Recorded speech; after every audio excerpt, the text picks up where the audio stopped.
Assalamualaikum warahmatullahi wabarakatuh. Perkenalkan, nama saya Muhammad Rizky Pranca Amin dari kelas 12 MIPA 2. Di sini saya akan mempresentasikan mengenai teks editorial. Nah, pada slide selanjutnya adalah overview, yaitu apa-apa saja yang akan saya jelaskan mengenai teks editorial ini. Yang pertama adalah pengertian, kedua struktur, ketiga kaidah kebahasaan, keempat ciri-ciri, kelima cara membuat teks editorial, dan keenam yaitu fungsi teks editorial. Nah, slide selanjutnya adalah pengertian teks editorial. Pada umumnya teks editorial adalah teks yang dibuat oleh redaktor atau media mengenai isu atau topik yang sedang hangat diperbincangkan di masyarakat, berdasarkan opini atau pendapat, tetapi tetap berdasarkan fakta yang ada tanpa dibuat-buat. Nah, adapun menurut para ahli, yang pertama adalah menurut Fatimah. Menurut Fatimah, teks editorial berisi pendapat yang tidak membahas sesuatu yang belum sepenuhnya terjadi, jadi masih dalam bentuk perkiraan, analisa atau tanggapan terhadap tema tertentu. Yang kedua adalah Darmayanti. Menurut Darmayanti, teks editorial lebih berbentuk argumentasi yang ditulis dengan menggunakan pola atau alasan-alasan yang disampaikan oleh penulisnya. Dan yang ketiga adalah Sumadiria. Teks editorial menurutnya adalah teks yang mendefinisikan teks yang sebagai opini yang berisi pendapat, atau bisa juga dimaknai sebagai sikap resmi atas penerbitan atau media terkait personal aktual yang sedang dibicarakan dalam masyarakat. Nah, yang selanjutnya adalah struktur teks editorial, yaitu pengenalan isu. Di bagian pengenalan isu ini adalah pendahuluan dari teks editorial.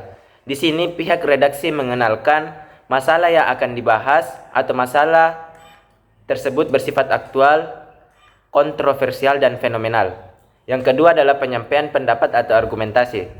Di dalamnya berisi fakta-fakta yang berasal dari hasil penelitian dan pernyataan para ahli maupun referensi yang dapat dipercaya. Dan yang ketiga adalah penegasan ulang.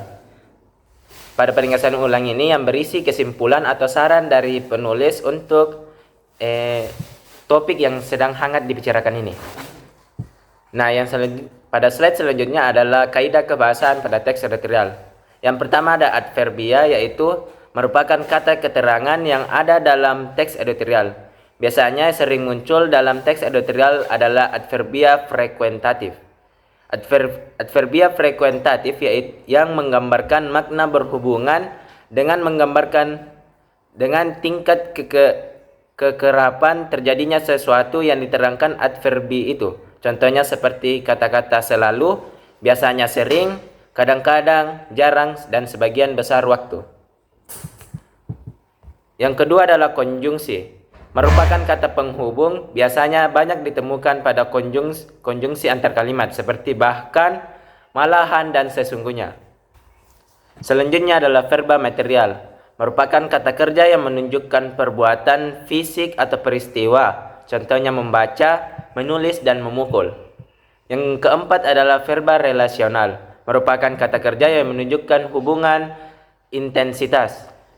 Yang terakhir adalah verba mental. Merupakan kata kerja yang menerapkan persepsi, afeksi, dan kognisi. Nah, selanjutnya adalah ciri-ciri teks editorial. Ciri-ciri teks editorial ada 3, yaitu yang pertama aktual dan faktual, di mana teks ini harus mengangkat informasi yang tengah hangat diperbincangkan di masyarakat. Yang kedua adalah sistematis dan logis. Maksudnya adalah penyusunan teks editorial harus sistematis, yang berarti harus memenuhi struktur dan kaidah kebahasaan teman-temannya.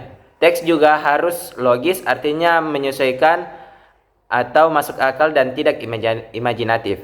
Yang terakhir adalah argumentatif. Artinya teks ini mengutarakan argumen-argumen yang ada dalam sudut pandang redaksi.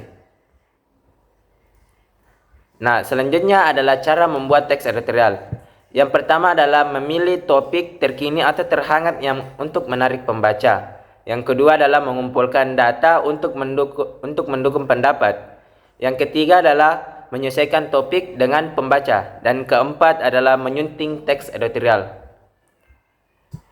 Nah, selanjutnya adalah fungsi teks editorial, yaitu adalah untuk menanggapi suatu isu yang beredar, memberikan saran, dan melatih pembaca agar berpikir kritis.